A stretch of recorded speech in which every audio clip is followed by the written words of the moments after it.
Stick to the plan. Anticipate. Don't improvise. Stick to the plan and do your review.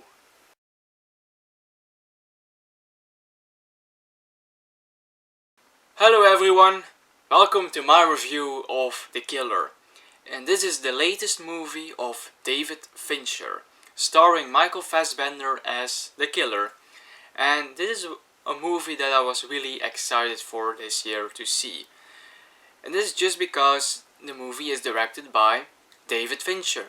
And David Fincher is not my favorite director, but he is definitely one of my favorites. He's in my top 5 of my favorite directors of all time. I really like this director. I like how the way he makes movies. I love his movies, most of them at least, and I'm always excited for a new movie to come out directed by David Fincher. However, the movie he did before this one, Mank from 2020 I believe, was not to my likings. I didn't like it actually. It was actually a disappointment. However, I was still very excited to see his new movie, The Killer, and when news starting out that the movie was going to focus on an assassin, I was intrigued by this movie and thought, yeah, this could be a cool David Fincher movie. So was it a cool movie? Yes. But I'm also kinda mixed about it. I was not 100% to my likings, I have to be honest in that, but I will get to it. So, what's the movie about? Well, the movie is about a killer, an assassin. And we see this assassin, who is played perfectly by Michael Fassbender, during his job. But he fails at doing his assignment, so the client is not happy with our killer, and as a result of that, they go to his house and attack his girlfriend. And as a result of that, our killer is not pleased with that, so he goes on a little rampage to everyone involved to that certain action. That's the movie. Basic story, simple story. Like I said, I'm a bit mixed about this movie. First of all, I'm very impressed by the movie, especially on the technical level. I really enjoyed watching this movie because how perfect the movie is. First of all, David Fincher is a great director and he proves that with The Killer. He directed a great movie actually, and we know David Fincher is kind of a perfectionist, so he wants to do everything perfect. He's that kind of director, and you can really see that in this movie.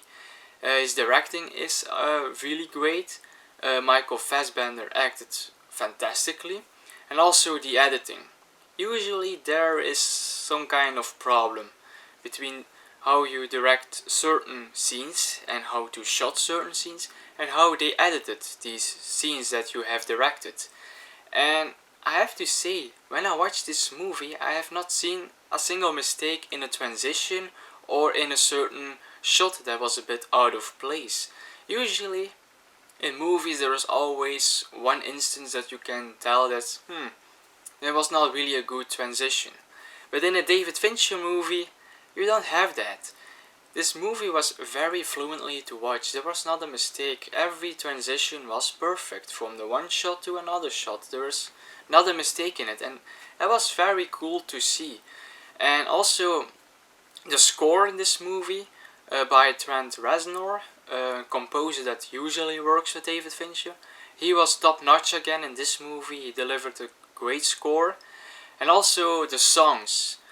There was something that I noticed about the songs, because there is some music in this movie, and I'm gonna be a bit, I'm gonna use some fancy words now. When it comes to sound and music, you have these terms, diegetic and non-diegetic. No, diegetic and non-diegetic. Not difficult words to pronounce, but what these means is diegetic sounds or music is sounds and music that the characters hear as well as the audience. So we hear a sound with the cracking of a tag, and that sound is also heard by the characters. That's diegetic sounds.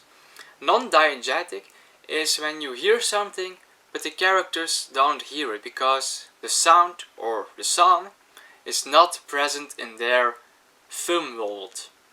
And now we have explained that, I want to go back to the movie. What I noticed about the songs is that they are all diegetic.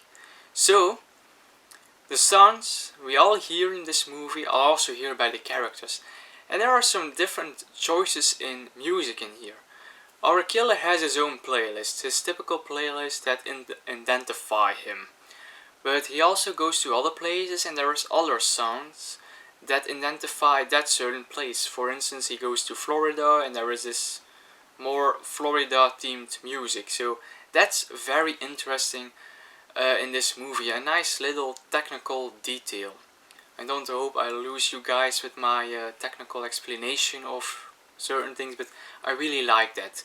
That all the music, the songs at least, were diegetic. The scores not. The scores were non-diegetic for the most parts. But like I said, on a technical level, I love this movie. This movie was awesome. Not a mistake to find. However, when we look at the story, it's a bit basic, a bit simple. Not really that interesting. While technical was so great, it's a bit lacking in the story.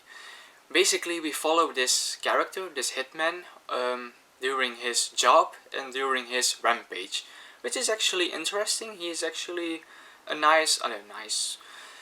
he's an interesting enough character to follow during the movie. But the movie is somewhere between interesting and boring. I have to say it. Because, like the character said in the beginning of the movie, in his voiceover, this job is not for everyone. It involves a lot of rating, a lot of patience. You get bored easily. If you can't handle the boredom, this is not for you.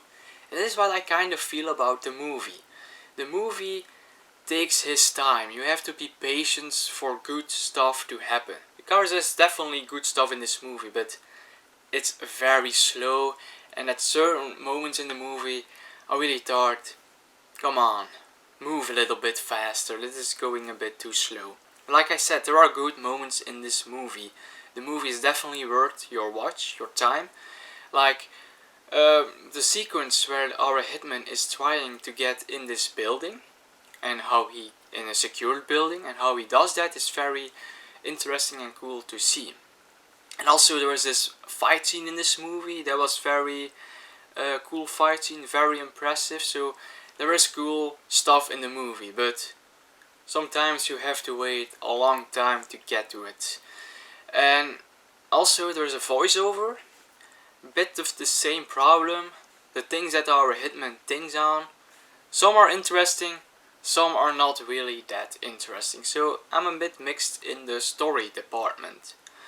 But all in all, I think it's actually a very good movie. It's a very well made movie, a perfectly made movie actually. David Fincher delivered once again a fantastic movie. It lacks a bit in the story, it's a bit of a slower movie, but I would definitely recommend it. It's a good enough movie, and for me, I was glad to have this David Fincher movie. So guys, these were my thoughts on the movie The Killer. I hope you liked my review. Always be free to share your thoughts below in the comments. Would love to read those. And if you want to see more reviews of me in the future, always be free to subscribe to my channel. And till the next time.